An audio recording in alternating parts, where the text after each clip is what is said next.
are tuning into Enjoyment Radio, music for us, by us. Good morning, everyone. Good morning. It is Friday. We hope you have been enjoying your week thus far.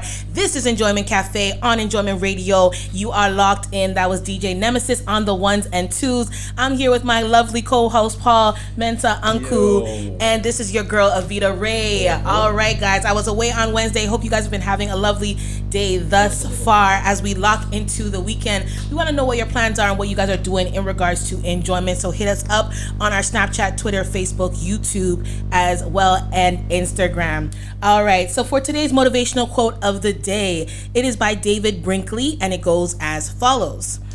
A successful man is one who can lay a firm foundation with the bricks others have thrown at him. Once again, a successful man is one who can lay a firm foundation with the bricks others have thrown at him. Wow. So, Paul.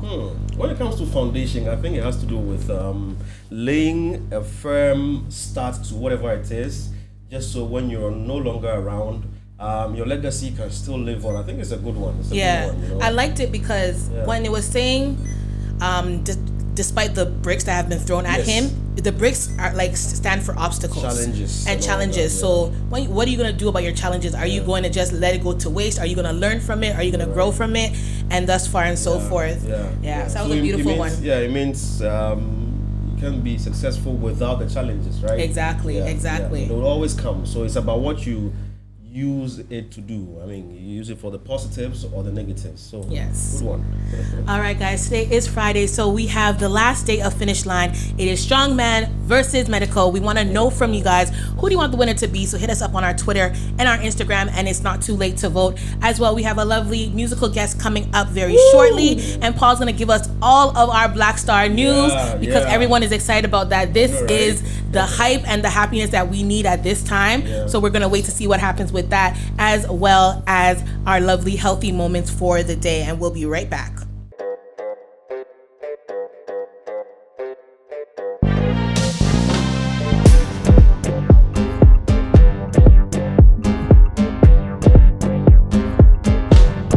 All right, everyone. It is a lovely Friday thus far. We are back here on Enjoyment Cafe, and you are listening to Enjoyment Radio. Keep us locked in on our website, enjoymentradio.live at all times for your 24 hours of enjoyment music. All right. So, Paul, what's in store for us today with news and sports? Man. So, in the world of entertainment and sports, a lot happening. I think we'll get a bit of education when it comes to the law on FDA, the banning of celebrities and all of that, because we're getting some bit of conversations around this particular topic. And what's happening with that is that Mark Darlington Osai, he's a music publisher, he's the manager of Reggie Mboli and Screwface. He has dragged the FDA and the Attorney General to court over the ban on celebrities from advertising for alcoholic beverages. And per what he's saying, I mean, he means that the law on that actually sort of discriminates against a particular set of people. And that's what he's saying. And he goes against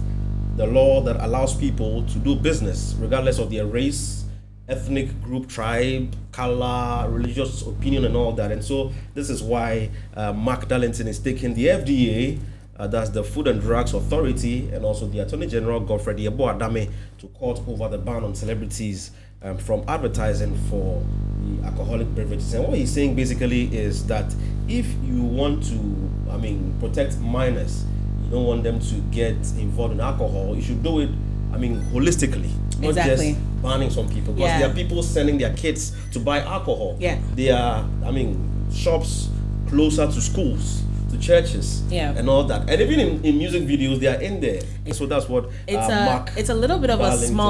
A small-minded ideology to have, because if you think about it, they're basically trying to insinuate and say that celebrities are the only people that have influence on kids, when that's not true, right? Because I can see an advertisement and maybe follow it or not follow it, but you don't know what's going on in my home life or school life or wherever else. A closer experience with that's the why kids. There's always like the food and drug ads, it always say like, oh, the FDA approves it. There can be another one, 18 plus, something else. Like there's ways to go around it, and there's never going to be a perfect system because advertising in general all over the world is something that's very free, right? There's no, unless it's going to be something that you put on certain channels and radio stations that cannot be for kids. There's no way to censor advertising properly, right? It's a bit tricky, and you know, they've raised issues of other countries like the Saudi Arabia, where there's a complete kind of ban on advertising alcohol in general. I mean, even though yes, in your private homes we don't mind, but publicly, a total ban on it to clamp down and help our minors, just so we won't have kids underage with cigars and alcohol and all that. And so that's what. But even with that rule, going to court. Yes. All right. Okay, so let's say someone who's not known goes out there and does the advert and now becomes a known face, becomes a celebrity. Can they still go on and do the ad? Exactly. Yeah. So Mark has actually sent this question out as well. So who is a celebrity and who is not? And so, I mean, if the person is not a celebrity and still you put it on a billboard or is on our faces, I mean, what happens? Yeah, because I don't consider social media influencers celebrities. I consider them public figures or well-known figures. So if we say okay, no to celebrities, what happens with people on social media? Even if someone has 10,000 followers, they have numbers. That's enough to reach out there. Kids are online these days. Kids are online, right? Yeah, and so let's see. I mean, he says this is a bit of education. He wants to test the law and see how it goes. So we will be keeping tabs with that particular one. But moving on to some other interesting story where, last week we spoke about the veteran actor, 74-year-old Fred Amugi. He called on corporate bodies to, he says he's available for advertisements and all that. He wants to be on billboards, saying yes, dreams indeed come true. And then Caveman Watches, a Ghanaian-owned and internationally recognized watch brand, has granted the birthday plea of veteran actor, Ghanaian actor, of course, Fred Amugi. The CEO and founder of Caveman Watches, Anthony Jemepe, made Fred's wish a reality by offering him a deal. So he's going to be an ambassador for the watch brand Caveman, and so it's going to be on billboards. I love how quickly they contacted him, because that quick. was like 48 hours after he said that, and I was like, oh wow, when I saw the post, I was very happy for him. So somebody drew Anthony's attention to Uncle Fred's post, and so it happens, and you know how powerful social media is, and people argue, but then it comes with its positives and negatives, and so congrats to both parties, Caveman Watches and Uncle Fred, and big shouts to our very own Anthony Jemepe. He's been working with the likes of Don Jazzy, John Dumelo, and a few other celebrities. But in sports, it was more or less a good start for Black Stars as they beat Switzerland by 2-0 yesterday, and that's their last friendly game ahead of the World Cup. And after the game, during the game, it was a good one. In the second half, it was goals from Mohamed Salisu in the 69th minute and also Antoine Semenyo in the 74th minute, both having their debut goals for the Black Stars. And after the game, Andre Dediayew was honored. He has become the most capped Ghanaian player for the Black Stars, and yesterday's game made it 110. That's 110 appearances for the Black Stars. So he's 32 years old, and so far so good. He's going to go more.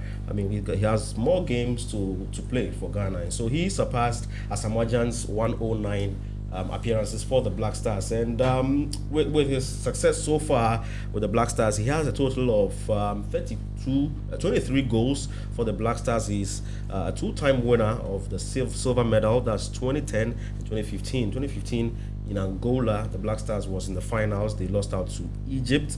He was AFCON top scorer in that particular year, 2015, and Ghanaian most appearance in AFCON. Yes, so he's played most AFCON. With AFCON is the African Nations Cup, basically here in Africa. So he was also the second best player at the 2010, second best young player at the 2010 FIFA World Cup, and yes, most goals in the AFCON once again. So congrats, Andre Dediayew, there for you preparing ahead of the World Cup. It was a good one. I don't know if you watched it though, the Swiss friendly game. I watched half the game. Yeah. And so at least it's bringing some form of positive energy for us going into the World Cup. On Thursday, Ghana will be facing Portugal. Portugal, by the way, in their friendly game, they played Nigeria. and they beat Nigeria 4-0. And Why? Yeah, I mean, you can do the mathematics. You know how we always do. He's smiling and I'm laughing. We do. There's what we call permutations, right? So we have a bit of e-maths going on there. After they lost, they blocked their comment account. Oh wow, really? Are you serious? Yes, nobody could comment. They didn't want to get any trolling you. Okay, I get it. So yeah, so it was a tough one with Nigeria. I mean, for us to qualify to the World Cup, and now Portugal gave them 4-0. So it probably give us an idea of what to expect when it comes to Ghana's game against Portugal. I mean, but that's it by way of the brief this morning. Yep. The World Cup is trending. Let's wish the Black Stars all the best. The official vibe is that we are Ghana. You understand? So yes, we are Ghana. We are facing Portugal, but we are Ghana. I haven't heard the official song yet. Is it out? It's out, and See, if it was good, Nemesis would have played it for me already. Because I mean, so I won't say nothing. When is that when it was happening? I know, right? But when it comes to World Cup songs for Ghana, I think in the past, I don't know if it was because we were a bit young. The likes of Grace Ashley, is it Grace Ashley or Grace Ashley? Yeah. Oh, say Blaster, say forward ever. That is like what's still ringing in our heads. And so, I mean, there's nothing else taking that one off our minds. And so, all the best to the Black Stars. But sometimes you don't have to change it. Like, I don't know if it's. What's the point in changing it? You don't have to sometimes. Sometimes old is okay. It's giving room for people to say that. It's like people want to find something and then draw a budget. And then deal with and say, so we are going to launch our JCs. We are going to launch flag. We are going to launch flag. And like people just want to create something. Dinner, Black Stars dinner. What? No, you know what? The world that we live in now, like if it's smart in business to capitalize on what's going on, trending in the world. Yeah. Then you just okay. So that one I can't even say anything because remember last time we were talking about Hush Puppy. I said if 50 Cent doesn't do it, somebody else will do it. I know, right? So that one I'm not even surprised. That's just the world we live in now. Because all of a sudden we are having weird, programs. So there's Black Star dinners. Yeah, so ex players, it happened. It was part of the lineup. So ex internationals came back together and just had a dinner. And that was when they launched the song. Okay. And they played it on the screen. And then, so previously we had fasting and prayer session with a certain church. Yeah. And then with we the had, Black Stars? Yes, and then we had a jersey day where we wear jerseys. And then we had a walk to Mabry Mountain. It's to create the hype. And all these things comes with budgets and we course. Spend this on that and this on that. But that's where sponsorships come from. Man. I'm hoping that it's not coming from the actual budget that we need for the Black Stars and it's coming from sponsorship money. But anyway. That's it by way of the brief this morning. Yeah. Black Stars, we wish you guys the best of luck. All right, in the second half of the show, we're gonna have our Finish Line winners. We also have our musical guests coming in to discuss their new music as well. And then we are going to talk a little bit about Tropical Fiesta. There are 16 days left, guys. That's Farmers Day weekend, December 3rd and 4th in the lovely Treasure Island in Ada.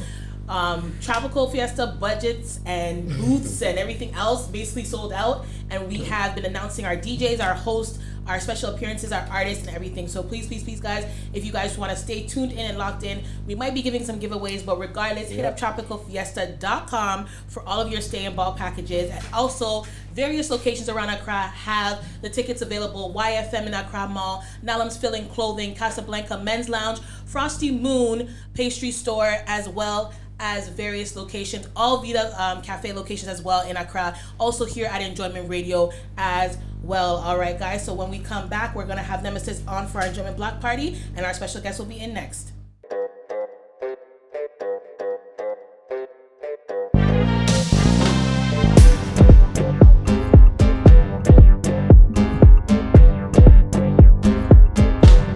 You are tuning into Enjoyment Radio, music for us, by us.